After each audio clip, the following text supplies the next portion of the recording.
নারী ফুটবল লিগে আগামীকাল 5 ম্যাচ নিজেদের দ্বিতীয় ম্যাচ খেলতে নামবে রাজশাহী স্টার্স এফসি। সন্ধ্যা 7টায় কমলাপুর স্টেডিয়ামে তাদের প্রতিপক্ষে বিকেএসপি। এই ম্যাচেও বড় ব্যবধানে জয়ের প্রত্যাশা তারকা সমৃদ্ধ দলটির। কনকনে শীতেও ভোর 6টায় কমলাপুর স্টেডিয়ামে রাজশাহী স্টার্সের ফুটবলারদের অনুশীলন চলল পুরো দমে। প্রথম ম্যাচেই দাপুটে জয় পেয়েছে দলটি। দ্বিতীয় ম্যাচে নামার আগেও বেশ সিরিয়াস খেলোয়াড়রা।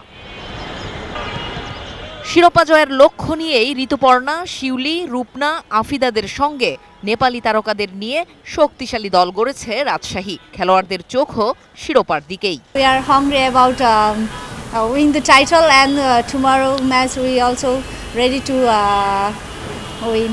প্রথম ম্যাচে বড় জয় পাওয়ায় আত্মবিশ্বাস বেড়েছে রাজশাহীর। টানা দ্বিতীয় জয় তুলে নিতে চায় ওরা বিকেএসপির জালে 10 গোলের বেশি দিয়ে। জিতবে Rajshahi, not Bangladesh. Lot of 10 above. Yeah.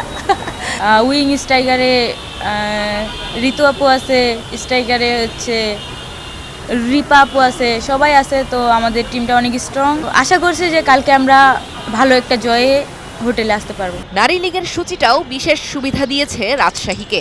এতদিনে মাত্র একটি ম্যাচ হওয়ায় ফুটবলাররা বিশ্রামের সুযোগ পেয়েছে বেশি। তাই পূর্ণ ফিট একাদশ নিয়েই দ্বিতীয় ম্যাচে নামবে রাজশাহী।